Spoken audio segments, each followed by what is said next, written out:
Hi, everybody, and welcome to another episode of the Stroke Empowerment Sessions. My name is Letitia Living, and I am joined today by Derek van Oss. Hi, Derek, how are you?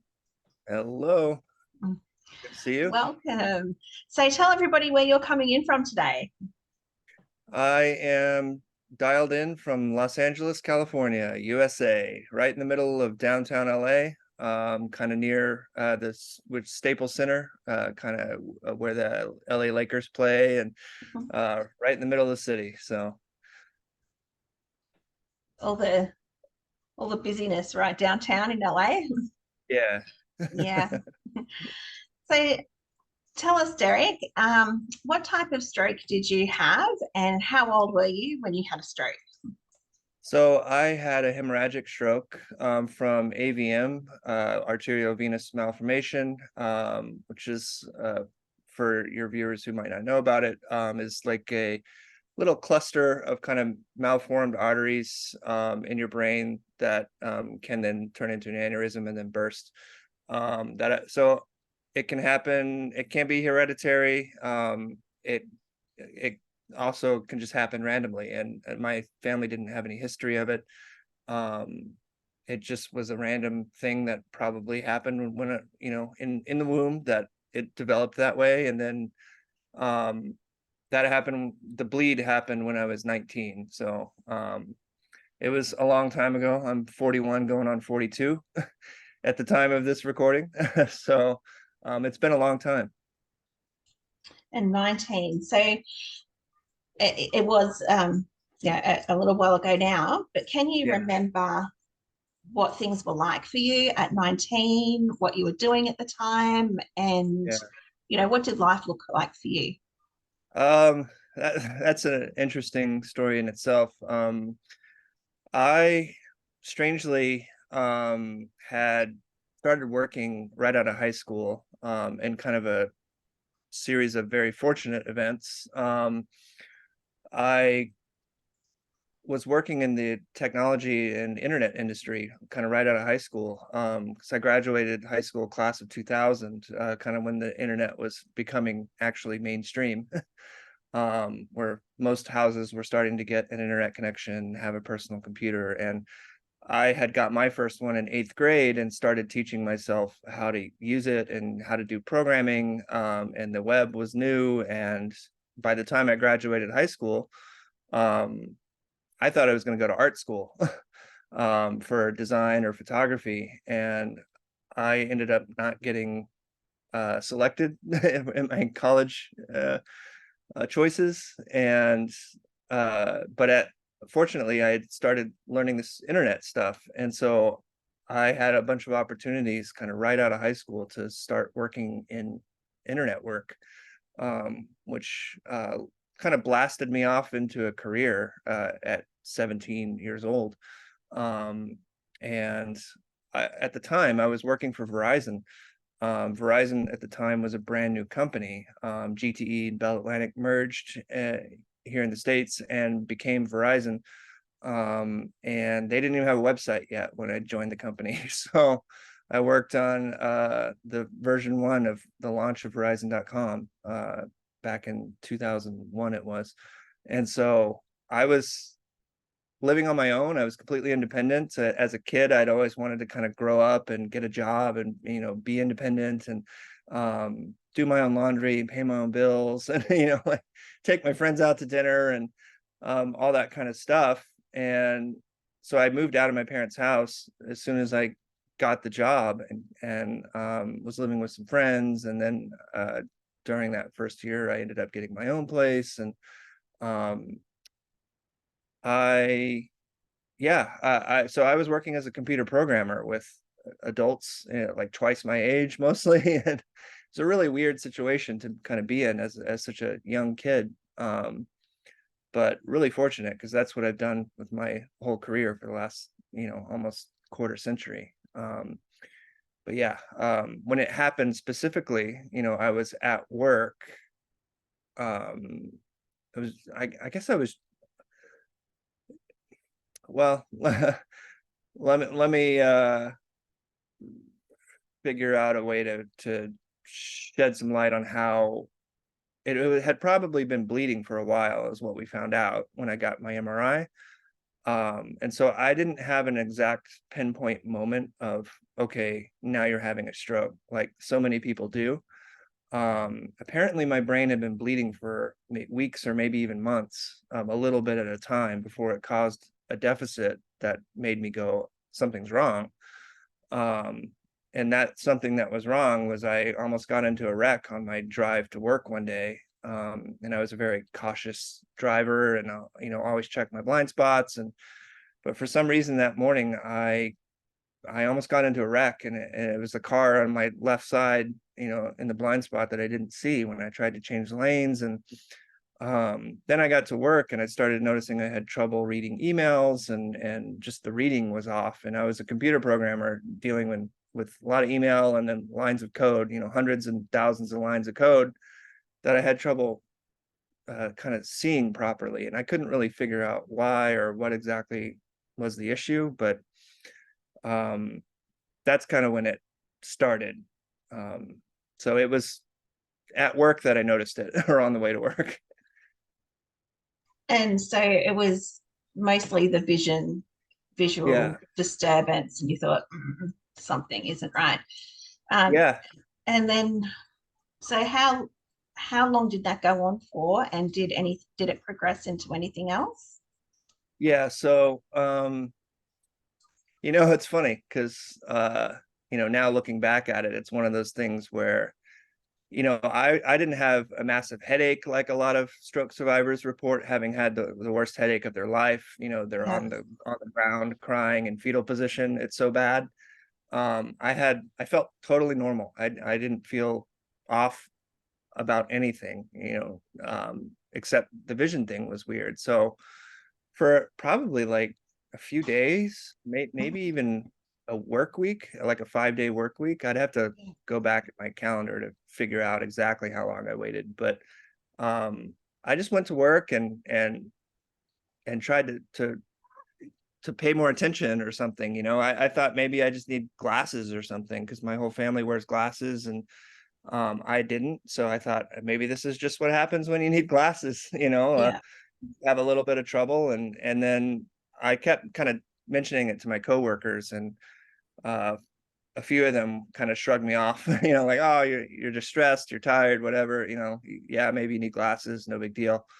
But then one coworker in particular, she was like, I think maybe you should go to an eye doctor and get that checked out. Like, that sounds not normal, because she mm, wore glasses or contacts or whatever. So I think it was within, a few days, like 3 or 4 days to maybe a week. And I scheduled an appointment to go to just an optometrist nearby where I was working. This was in Texas. I grew up in Texas and was working at Verizon in a city called Irving. Um, and went to that eye doctor, and that's where things get really dramatic. So I don't know if you want me to start going into that, or yeah. Sure. Tell us what happened. um, well, he tested me for everything, like every eye test you could do, with all the little contraptions that go in front of your face, and all the, what does it look like through here? What does it look like through there? And then looking deep into the back of my eye with those tools, real close. And um, he he he was very thorough. And then he said, I gotta take a minute. And he went into his back room, and he was there for a bit, like 20 minutes it must have been. And I sat there in the room, and then he came back, and he said, well, Derek, I think you're old enough and mature enough to handle what I'm about to tell you. And I'm like, what? Like, if I need glasses, it's fine. Like, it's not a big deal, like just give me the glasses. I'll be okay, like, Yeah, it just, it was weird to me, and granted, I was 19 years old at the time, so I didn't think anything of it. And um, he's like, well, I've looked, I've done all the tests. I've looked at every kind of thing I could look at for your eyes, and uh, there's nothing wrong with your eyes. And I was like, yeah, there is. Like, I'm telling you, there's something wrong with my eyes. I'm having trouble. And he's like, well, I'm not saying there's nothing wrong. I'm saying there's nothing wrong with your eyes. Mm. And so, I'm like, what is this guy getting at? Right. Like, give me the glasses and let's go. Like, it doesn't have to be a big deal. And he's like, well, I've looked at your retina. There's no like disconnected retina or anything. There's no tumors. There's no scratches on your corneas or, anything like that. Any kind of thing he could rule out, he ruled out. And I'm like, okay. It's like, so I think there's something wrong with your brain. And Wow. I'm not a brain doctor. I couldn't tell you if or what or anything about like that. But that's why I want you to go to the hospital like right now. I'm like, what are you talking about? Like, it was a real surreal kind of like, even thinking about it now, I'm just like, did that really happen to me? Like, that's such a weird, like, it feels like a movie moment, not like somebody would write that, not like it would actually happen. Yeah, I could imagine just being in that situation. You're going in because you think, oh, something's happening with my vision. I may need glasses, and then total Oh yeah, disconnect. This is not yeah. All not of a the sudden, situation. right? All of a sudden, he's saying, do you have family in town? Like, is there somebody I can call? And I'm like, what do you like? What is going on? And then he left the room to go make a call, and it was a tiny little optometrist office, and the door was closed, but it was so very like really thin, or maybe it was cracked, a little bit. But I heard him make the call over to the hospital, which was Baylor Medical, and he called the radiology lab to say, because it was kind of closer to the end of the day. He's like, don't close. I'm sending a guy over right now that needs a scan, an MRI on his brain, and it's a matter of life and death. And like, I overheard that he didn't hadn't Oh, said, and I was like, what is like, this can't be real. This can't be happening. Like, what are you talking about? Like, I feel fine. I just had some trouble reading my emails. Like, I drove myself over there, mm. like, it wasn't like a rushed in an ambulance to come over there, that I felt like, I didn't pass out. I didn't feel bad, like, it was all very casual. And so to go from, 0 to 100 like that, was just so bizarre. Um, and so, yeah, I drove myself to the hospital, like, um, I called my mom and she didn't answer. And so I called my dad, and, like, and he answered, and I said, I need you to come to the hospital. And he's like, what happened? I'm like, I don't know. I didn't like, I'm sure he thought I must have done something, or got in a wreck or, something like that. But I said, I don't know. I just went to an eye doctor because I had trouble seeing, and now they're telling me it's life or death. I need to go to the hospital and get an MRI. So I'll be at the radiology lab at Baylor Medical. Come show up if you can. Um, and I went straight over there and got my MRI, and then came out of there, and my parents were waiting, and kind of more, what happened? What happened? Like really nothing. I feel great. I feel fine. I went to work. I was everything was normal except this vision thing is just kind of weird.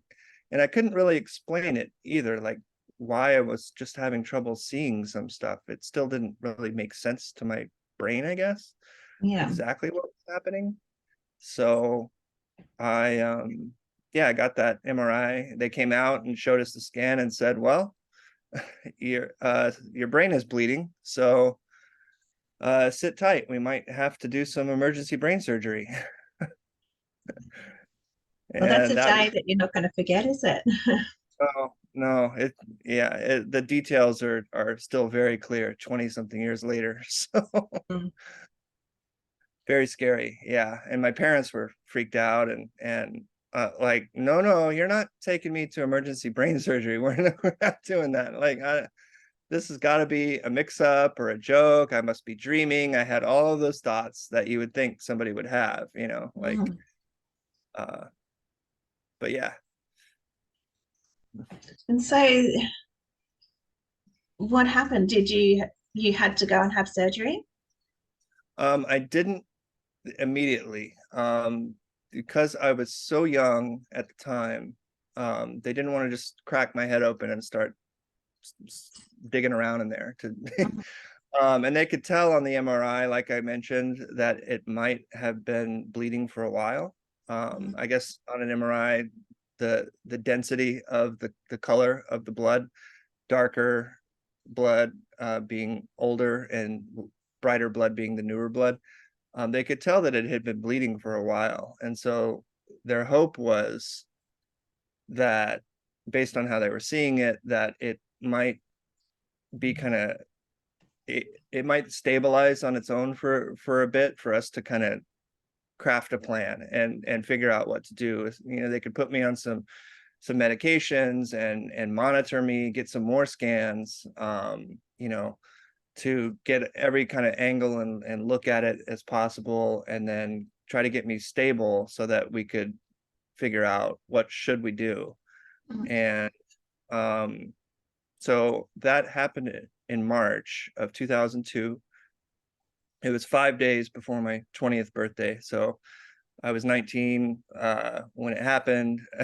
And then a few days later, I was in the hospital on my 20th birthday getting a cerebral arteriogram. Happy birthday. Mhm. Uh, and so they said, we're gonna basically, you're gonna be going to this hospital and that doctor and this place and that place to get this test and that test for the next few weeks while we try to get as clear a picture of what it is going on, so we can decide what to do. And so I did that, and ultimately it it did kind of stabilize itself. But they said, if anything were to happen, it would be weakness or numbness on your left side, because the bleed was on the right side of my brain, controls the left side of your body. um Kind of, it was in the middle but slightly to the right. And at that point it was about a golf ball sized bleed, so pretty big. Wow. um like the size of an eyeball, maybe even bigger. You know, when you look at my MRI, it's basically about the same area of of brain matter taken up by blood that the size of my eye is. um and so that was what they kind of asked me to keep track of, you know. And I had to have my dad come stay with me just in case something happened and everything. But again, I was still feeling fine. I felt totally normal.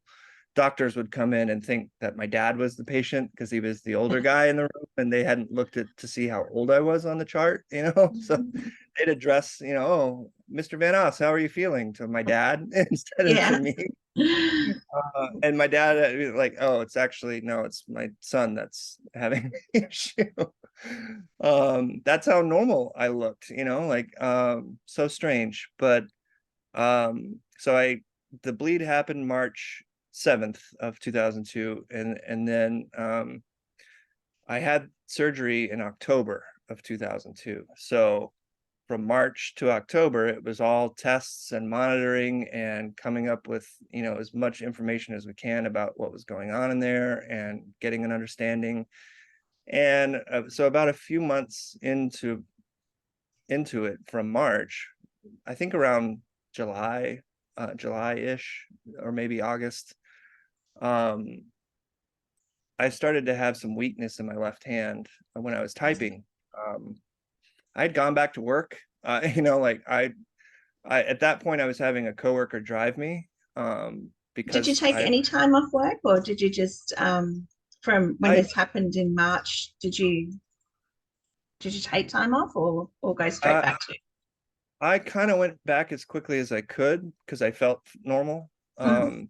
It's like this weird thing that had kind of happened, and I did have to take some, like a week or 2 weeks or something, just to get all the initial testing done. But um, I I wanted to go back to work as soon as I could. Like, I had started this awesome career and it was really exciting, and the internet stuff was going on, and the internet boom of the early 2000s. It was a very exciting time, and um, I got back to it as quick as I could, and I was just I had a coworker drive me that lived nearby that offered to kind of pick me up, and just so because driving didn't seem safe.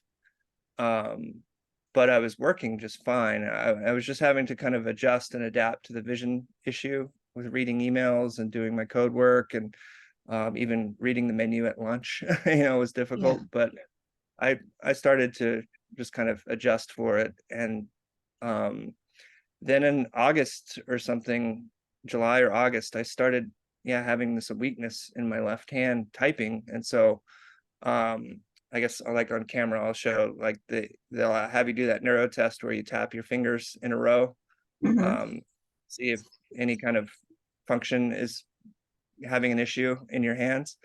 And on my right hand, like I'm doing right now on camera, I was fine. But on my left hand, it was like my hand was moving very, very slowly. And when I got to ring finger and pinky, I couldn't get those to touch. I was trying as hard as I could, and I couldn't get my pinky or my ring finger to touch my thumb on my left hand. So I didn't really know what that was about. And it had been so long, from March to July or August, of no real issues, that I didn't even think it was related. I didn't put two and two together. Right.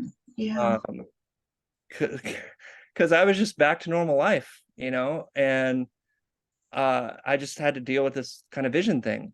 And I was going to work, and I was adjusting, and but then I went to lunch with a coworker. I'll never forget it. Like, went to lunch with a coworker and was telling her about it and showing her my hand, how that was working like that. And she was like, "Do you think that could be related to that stroke thing that you had happen like a few months ago?" Mhm. Um, the brain bleed thing, and I was like, "Oh no, I didn't even think of that." As I really thought maybe I had carpal tunnel syndrome or something, because I had Ah. started this web career as a, programmer as a kid, like right out of high school, and I started to like type all day, every day as a job. And I knew some people in the office that had carpal tunnel, and so I Mhm. asked them, and they're like, "No, it's real painful, shooting pains up and down your arm and the wrist." And I had no pain. It was just the function was weird. So I that's another reason I didn't think about it, um, I just thought maybe it's just a hand tiredness thing from being a programmer now.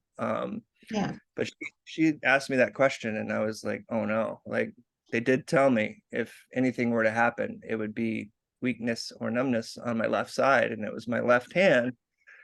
So I'm like, I guess this is weakness. So I called the doctor, and they said, "You need to come in for an MRI right now. Like, leave work, don't wait, come now. Don't bother telling them. They'll try to convince you it's nothing. They'll try to tell you just stay. You're just tired." Like all the things I was thinking in my head. They said, "Just leave, come now." And so I went and got another MRI, and had to call my parents again and tell them, come come to the place I'm getting this MRI, and I don't know what's going on. I just, now my hand is weak. And that MRI, that second one, showed that it was starting to bleed more, and that it was sort of bleeding towards my brainstem, Mhm. which is really bad. Mhm. Yes, if you bleed into your brainstem, you pretty much die instantly, is what I think they had mentioned. So that at that point, it was now okay, it's not gonna probably not going to stabilize and stay that way forever, which sometimes happens apparently to people that have AVMs. You can go your whole life and never know you had one. Mhm. Like, I went apparently for weeks or months and didn't know my brain was bleeding, because it didn't affect anything, until it hit my optic tract, and that's what caused the vision deficit. Yeah. But up until that point, I had no idea my brain was bleeding. And so apparently some people can go their whole lives and never know that their brain ever bled if it doesn't hit anything that causes a deficit. So they were hoping it would stabilize and never cause any more issues, and I'd just have to live with that vision problem for the rest of my life, probably. But it started bleeding again and caused that weakness on my hand. And um, then came the next chapter of drama, if you Hmm. want to get that. I don't know. Yeah. What happened next? Um, so that MRI came back. They said it's bleeding now. At one incident, they don't recommend, surgery right away, or going too dramatic about it. Um, at at two, they start to worry about it, like, and especially considering the way it's bleeding, how much it's bleeding, all that. And at three, if you even survive, it's a absolutely, you must do something about this. So I had hit that 2 incident mark, and they told me I should probably consider having surgery. And I couldn't believe I couldn't believe that, like you got to be kidding me. Like, I hadn't even been really thinking about this for months now. After I got through all the initial testing and was back to work, and I thought I was just going to have this weird vision thing for the rest of my life and I'd figure it out. But now I have to go have brain surgery. And they said, well, you don't have to, but it's more a matter of when, not if. It will kill you. It's going to bleed more. It's showing us that it's going to continue to bleed. It could continue to bleed today. It could be a week from now. It could be 10 days. It could be 10 years. There's no way to predict. But if it continues to bleed in the direction that it's bleeding, you will die. But at the same time, it's also a very big brain bleed, golf ball size, Mm. and a sensitive, deep, very deep part of the brain. You could die on the table too. I had to ask about it, and they were very upfront and honest that it was a risky kind of surgery. And so that's when I took more time from work off and decided to do some, some soul searching, and spend time with friends and family, and at church, and really try to figure out what the right thing to do was. Because by that time I was 20, but I was a kid with my whole life ahead of me, so it was hard to feel like even making that decision was a real decision to make. Like, am I really deciding this? And what happens if this, and what happens if that? And like, I could die by not waiting. I could die if I do it. But if it's successful, then I don't die. But then they're also telling me the surgery could make things worse as well. So it's just like, there's just a lot of things that to think about. And so I spent uh, a couple more months trying to figure out what I wanted to do. And ultimately I decided to have the surgery, because I was walking around with what I felt like was a ticking time bomb in my head, Mm. like, and I there were a few times I started to get headaches and things of that nature, and that was really scary because I thought, this is it, like, Mm. um anytime a little bit of discomfort came up, it was like I thought I might just die right then and there, and I was calling friends and telling them goodbye, and it was very scary. So ultimately I decided, I got to do something, like, I got to do what I can. And so I ended up meeting with a bunch of neurosurgeons, and a few of them declined to even take the case. Wow. They were scared that they would kill me. It was so risky. They didn't want that on them, I guess. Mm. But through another series of fortunate events, I ended up, through like my aunt who knew a guy in college who was related to a neurosurgeon, or some weird long story like that. Found this really amazing surgeon, that was working in the Dallas area where I was, and he felt really confident that he could fix it, stop it from bleeding, not fix the vision thing that had happened. but stop it from bleeding and risking killing me anymore. So repairing the AVM. Yeah, so resecting and repairing the artery that the AVM was, from, and then resecting all the damaged brain matter. If you bleed into your brain, it just basically kind of kills the brain matter, right? So there's no need for that to be in there. Yeah. So now I have a golf ball size hole in my head. When I get an MRI, there's just a big black spot in the middle of my brain. Um, but yeah, so I ended up having the surgery on October 16th, 2002. So my anniversary is coming up here in a few weeks. And it is, yeah. I consider that my second birthday, because so the surgery was successful. I survived. I think, and sometimes I make a joke about, like, it feels like the Sixth Sense, and where the guy doesn't know he's dead. Right? Yeah. Sorry to spoil that for anybody, but it's like, I think it was successful. I think I survived. Um, and that's incredible, because, for one, statistically, I should not have survived the bleeds. And then statistically, I might not have survived the surgery either.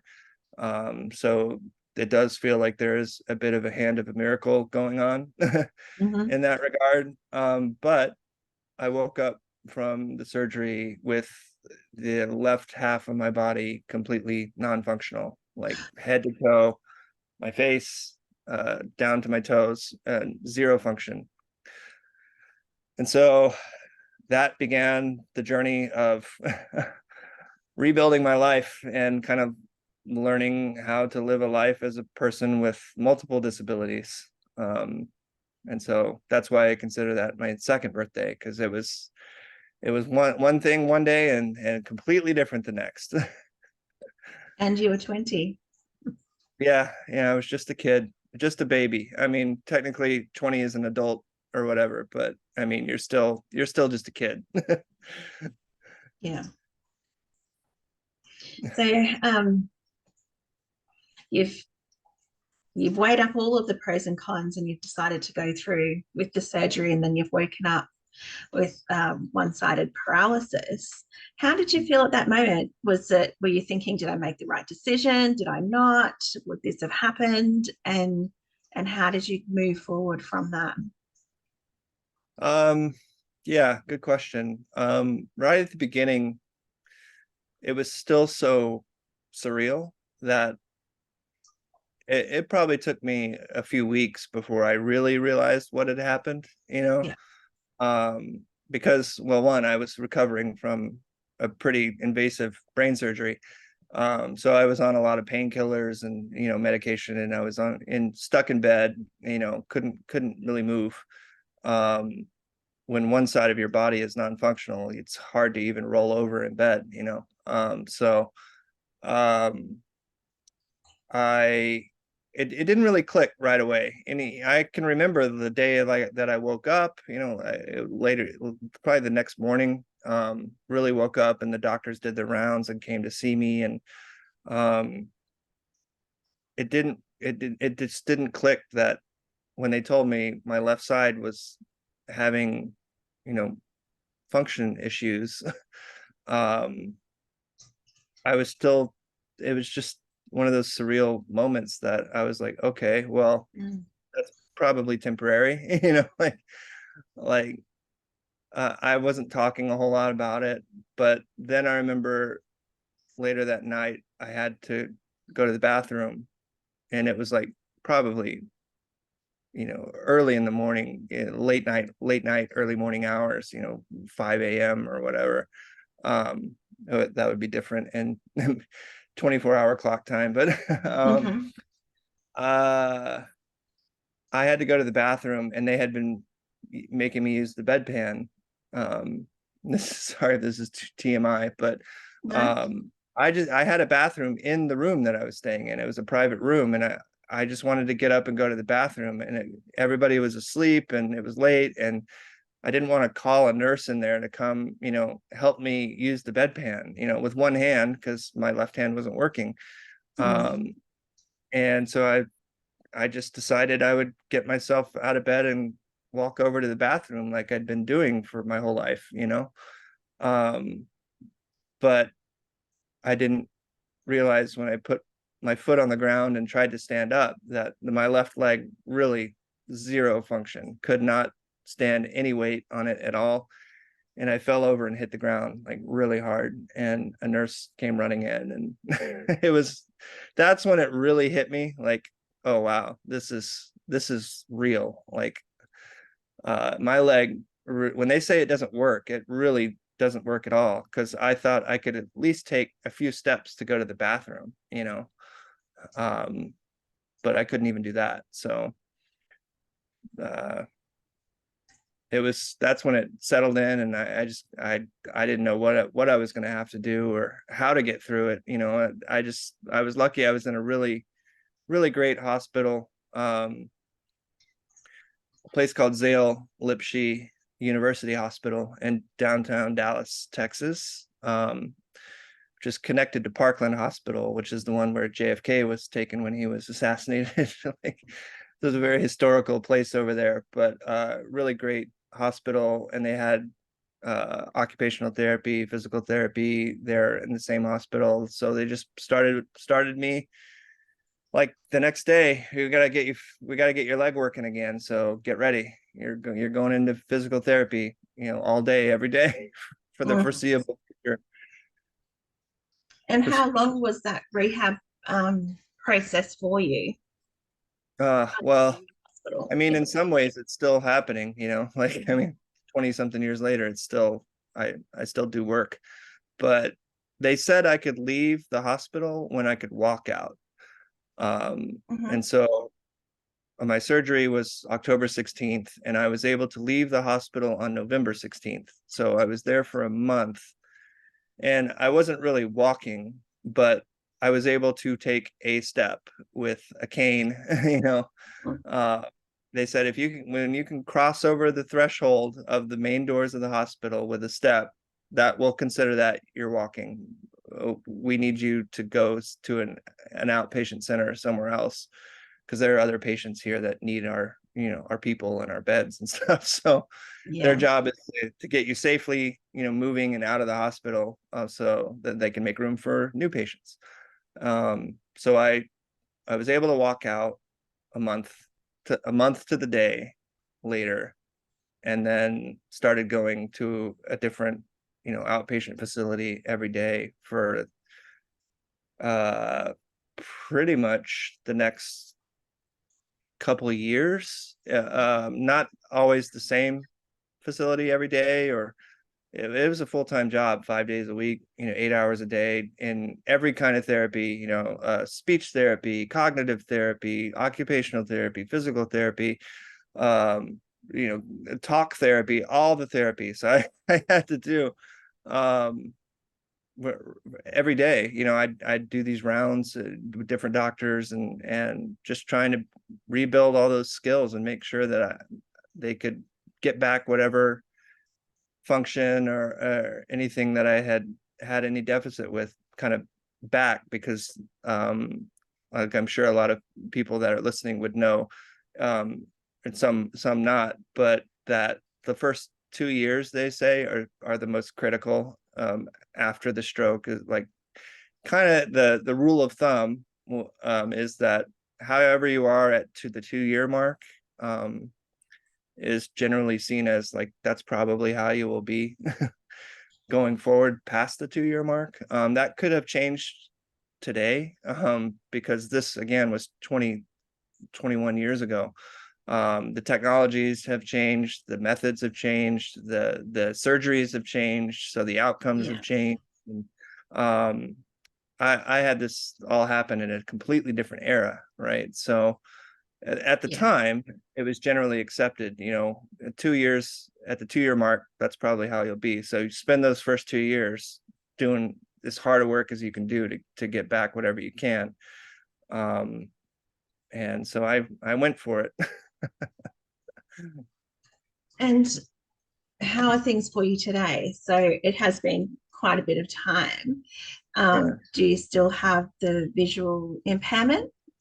Yes, Yeah. that never changed. Not even, it never got worse, it never got better. Hmm. 100% the same the entire time. Apparently the optic tract is a part of the body that's not known for being able to regenerate Hmm. itself or heal itself, repair in any way. Um, so it, unless some kind of maybe stem cell research could help that in the future, it's probably like that for life. Hmm.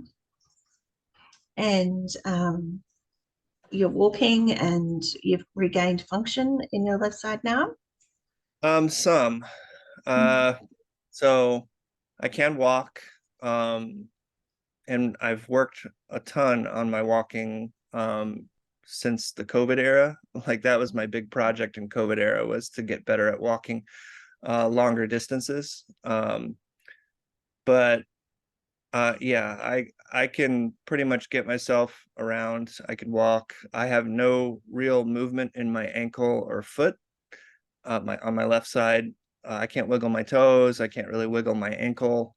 But I've learned to balance when I walk with enough stability on those, Mhm. uh, that I can still walk pretty okay. I have a slight limp, kind of depending on the situation. Is it cold outside? Have I been walking a lot? Am I tired?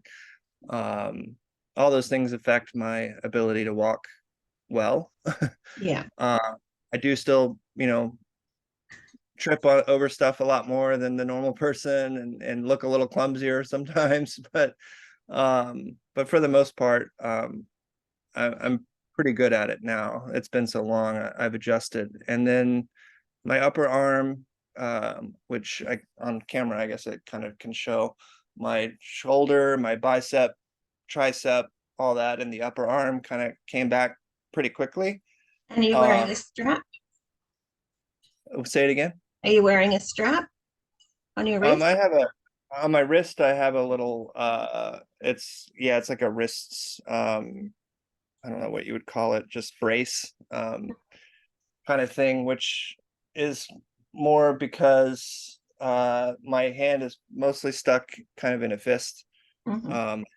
I can't push my fingers out like some people have less tone in their hand when they have hemiplegia, like me. So, which is the one-sided, it's not paralysis technically, it's paresis, because my muscles still work. Yeah. There's just a connection issue. There's static in the brain to get those muscles to work. So, but they do still work. So technically not paralyzed, but hemiplegia for the one-sided uh, loss of function. And that brace kind of helps because my fingers kind of can tend to dig into my palm. Yeah. Uh, so I usually wear it most of the time. And it also helps as a visual indicator to people when I'm out in public that there's a reason I'm doing everything one-handed. Like Yeah. my left hand's kind of messed up. So Hmm. they're like, oh, well, why aren't you using your other hand? And it's like just in my pocket or whatever, in the pocket of a sweatshirt or something. It Yeah. doesn't make sense. So I use it as that visual indicator as well. But yeah, my lower arm from the elbow down is pretty much non-functional. I can't really make use of my hand except for as kind of like a paperweight, I guess. There's Hmm. no extension in my fingers. And I tried treatments on that and everything, and none of them were successful. Hmm. So I've just learned to live that way over the last 2 decades, to just learn how to be super um, reliant on my right hand. Fortunately, I was right-handed originally, so I didn't have to relearn. And I've met people who've had to do that, and gosh, that seems just miserable. So I'm really Yeah. fortunate that I was right-handed and it took my left. Um, but yeah, so now my right arm is jacked and my right hand is very strong from Mhm. doing everything for 20 years by itself. What advice could you give to people who do have hemiplegia or hemiparalysis, and have to adapt to one-handed living? What's Uh, some tips that you've found that have really, really helped you? I mean, that, you know, one of the things that's interesting about that question is that back when it first happened to me, because we were saying, you know, this happened in another era, there was no social media. The internet was still new, you know. There was not a lot of resources and websites, and information from every book on the planet did not live on the internet yet, and Mm. doctors were not connected on the internet, and all these social media communities, and like, you know, like you and I met on Instagram, right? Like Yeah. and YouTube videos and everything. Like I had nothing. I had no tips. I had not met another person that only did everything one-handed. um so I had to learn everything on my own. And so to be someone that can give tips and help somebody in that situation is a big part of what I really aspire to do. And but I've always just given the advice to kind of treat these challenges. And you know, me 20 years out, I still find challenges almost daily. Like, oh, I've never thought about how I would do that, or, you know, lift that thing or grab that thing or twist and to open this thing, or um, use a certain kind of device, or anything like that. I'm still learning how to do things one-handed. You know, I'm Yeah. probably will for my life, but I have learned probably the best skill or tip that I could give is just to kind of treat those challenges as kind of opportunities to solve a puzzle. You know, that's kind of the way I like to look at it, is like it sucks that I have to do it a different way, and that these things weren't designed for use with one hand, and that the world is not designed for use with one hand. And Mhm. uh, but I have learned that two hands, you know, two arms, two legs, two eyes, two ears, two of anything is a luxury. You know, it's not a necessity. So I try to have as much fun with it as I can, and I'll even have my friends say, time me on it, or I want to see if I can do it faster than you with one hand, just to get my brain thinking of it as something, some kind of game or Yeah. puzzle, rather than a difficulty, or, you know, a thing in the way of my day, or, you know, like I try to have fun with it. And it's not always the easiest. Some days I'm really frustrated and I hate it and I put it down. I don't ever want to try it again. But oh, sorry. Um, the more that I do it, um, the easier that gets, and it's easier to kind of get in and out of that mindset. Mhm. Um, yeah, that's probably the best thing I could say. Yeah, I like that. I like that you can have a positive outlook on it. So, I mean, you know, you can have tough days, but not every day has to be a tough day. Yeah, yeah, and allow yourself to have tough days, and be frustrated when things are frustrated. Like it's okay to have those emotions, and it would frustrate anybody. It would make anybody feel sad or upset, or, you know, like it's okay to feel those ways. But Yeah. uh the only way you're gonna figure it out is by tackling the problem and finding a way through it, you know, like, because you don't want to spend your life asking people to do it for you. If you can find a way, you're gonna find a much more fulfillment out of being able to be as independent and getting things done as you can. So you might as well try. Yeah, I love that advice. Well, we're going to wrap up in a second, but before we do, is there anything else that you would like to add? Anything that I've missed, or that you wanted to discuss, or any advice that you could give to either families or stroke survivors? Oh man, there's like so much.